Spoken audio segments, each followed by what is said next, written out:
Mace was like, yo, nah, bro. Come on, B. That's Dame, bro. Word to everything I love. He like, that's Dame. And he don't even, like I said, they aren't the best relation. He's like, nah, tell him, he's like, yo, you want to go 5-5? We can't let this go out like that. So I called Dame. I say, yo, Mace wanna help out. So he's like, we got $1 million. He's like, well, I don't know. Cause young boy NBA called me up. He got $2 million. We like, all right, cool. Like we just wanted to get you out the news for looking bad. So I guess the young boy NBA thing fell out. So Mace called back the next day. Yo, see what he want to do. He like, yo, just wait on it. Wait on it. I might got another deal. So Mace like, yo, bro, he said, you got $1 million today in your account today. Today. Hold on, I might got a deal for $6 million. I'm like, all right, cool. Dame waits 3 weeks to call back and says, yo, what's up? What's up? Y'all want to bust that move? So when I called Beth back, Beth like, nah, man. The deal's off. Pride can build an empire, but it can also burn one down to the ground. And that's exactly what Cameron is exposing in this story. This isn't just about a missed deal or a business disagreement. This is about how Dame Dash let his ego get in the way of millions of dollars that were sitting right in front of him. We're talking about guaranteed money on the table, offers from Cam and Mace, real numbers from Jay-Z and Biggs, and even potential deals from major artists. And somehow, Dame managed to walk away with nothing. Cam lays it out plain. They weren't trying to embarrass him at all. They were just trying to help him. Mace even offered to split $1 million deal just to get Dame out of the headlines and clean up the situation. Jay-Z himself offered $1.5 million for Dame's third of Rockefeller. And instead of taking any of those chances, Dame stalled, waited, and gambled for a $6 million payout that never came. Weeks passed, calls went unanswered, and deals died on the table, all because of ego. But it goes deeper than business. Cam also points out that Dame's refusal to work with certain people had nothing to do with strategy and everything to do with pride. He wouldn't sell to Jay and Big simply because it was them. And when Cam and Mace tried to step in, he tried to use reverse psychology instead of just accepting the help. Now I'm about to play this clip for y'all, but before I do, I just need y'all to like, leave y'all thoughts on this down below in the comment section, and subscribe. Let's get into it. I didn't know this nigga was a liar too. He never lied, man. For instance, right? Just one of the scenarios. He was like, yo, and Cam and Mace, they didn't really want to buy my third of Rockefeller. They was just doing that to tease Jay or get mad at Jay. Look, this is how this went. And Mace, I don't want to say he don't fuck with Dame, but they just don't have the best relationship. When we seen that Dame owe $800,000 to a debt, or these people would get his third of Rockefeller. Mace was like, yo, nah, bro. Come on, B. That's Dame, bro. Word to everything I love. He like, that's Dame. And he don't even, like I said, they aren't the best relation. He's like, nah, tell him, he's like, yo, you want to go 5-5? We can't let this nigga go out like that. So I called Dame.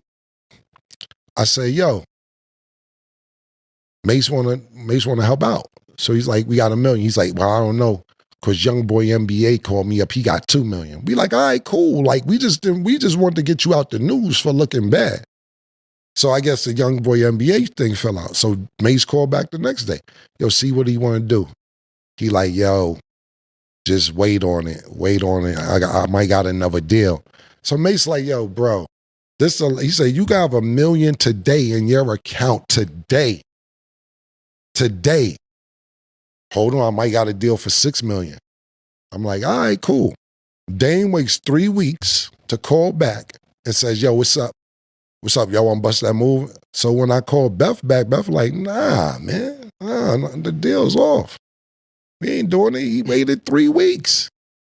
So I said, Dame, Mace ain't picking up. I just said like that. I said, I don't think he want to do it. He tries to use reverse psychology on me and be like, Oh, you gotta wait for that nigga to bust a move. Oh, you can't bust your own moves. I feel you. I feel you can't bust your own moves. No, I can't, Dame. I can't bust my own moves. I'm not feeding into that. No, I can't. I had 500,000. Mace had 500,000. And no, I don't have $1 million to give you for that, because the thing about it was this. We were saying to this, if we found a way to make more money off of it, me and Mace was saying, once we get our $1 million back, we're willing to give, let's say we sold it for $2 million. Give us our $1 million and we'll bust the other $1 million down with you, just so he can have some bread. Like, we didn't really need it. And we came on, and don't get it fucked up. Me and Mace came on the show a couple of times, like, yeah, we got the Rockefeller shit. But we trying to do a TV show. You know what I'm saying? We're doing this for entertainment purposes. But behind closed doors, you know, we wasn't really trying to get at Jay-Z and none of that shit. We're just entertaining. But behind closed doors, we really was trying to give you the money so you could get the fuck out the news for owing $800,000. We felt embarrassed for you. And think about this. Like I said, Beth don't got the rest relationship with you. So for him to call me and be like, nah, this shit ain't right, bro. Cool. So 3 weeks passed. He wanted to do it. Beth is off the joint. And I'm like, good, because I didn't want to do it anyway, because I thought it was a bad investment. What I would have done if shit ain't go right is been like, yo, Biggs, what you want to do, man? Like, and that's straight up and down. Whether Dame likes that or not, and he'll come back on and be like, good, I'm glad I didn't sell it to you, because Biggs didn't even have it or whatever. It would have been the right thing to do. Because what people don't know, Sin, P, Larry, is that Jay-Z offered him $1.5 million for the third. Before anybody. Wow. For the other third of Rockefeller. He got offered $1.5 million from Jay-Z or Biggs or whoever, or a combination. And he like, nah, I'm not selling to them niggas. Fuck that. He didn't want them to have it. So before I came around, Drake, NBA Youngboy, he had a deal from Jay-Z and Biggs to buy it, but he didn't want to sell it to them because it was them. However he feel about it, I can't knock it. I can't get in their business. I'm not in the Rockefeller, Biggs, Day and Jane business, but he was that stubborn not to buy it. And after all that gambling, nobody ended up getting it.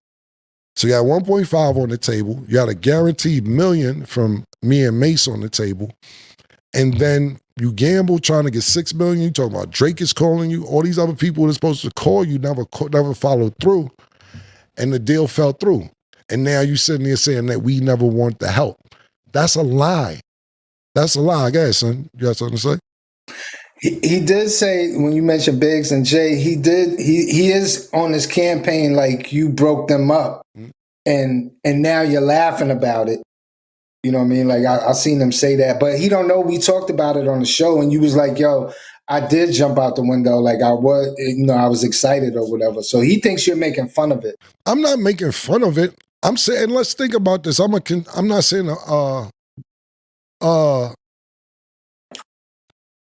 not using the word contribute. Part of what I've rushed and said I was going to be the vice president, because like he said, not president, vice president.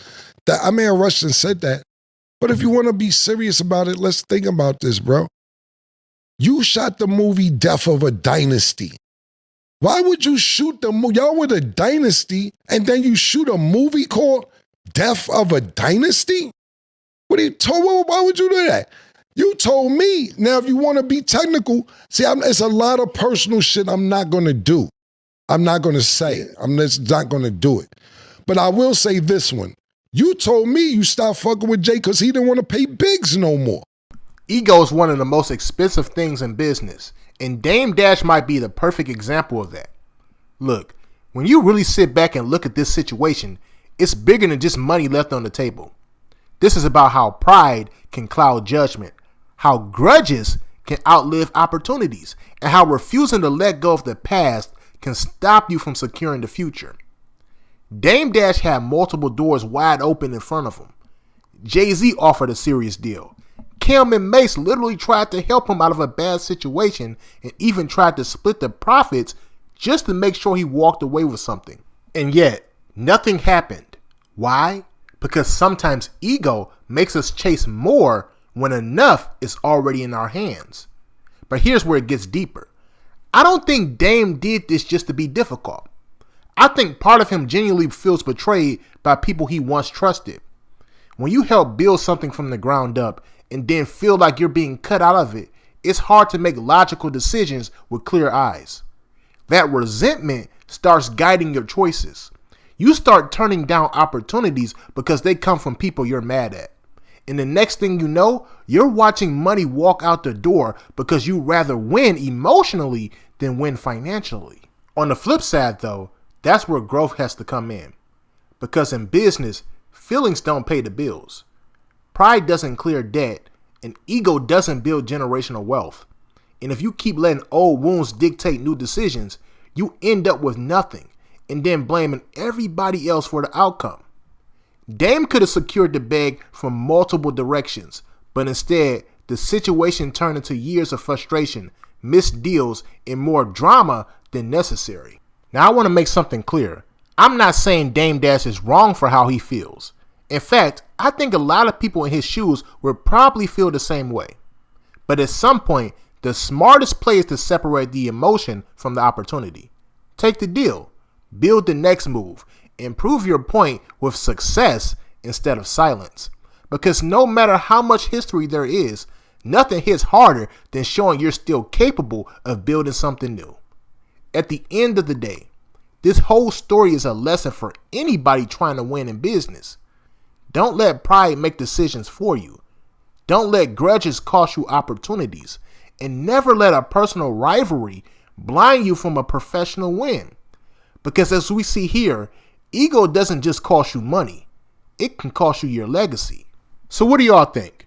Do you think Dame Dash was right to turn those deals down because of who they were coming from? Or do you think he let his ego get in the way of generational wealth?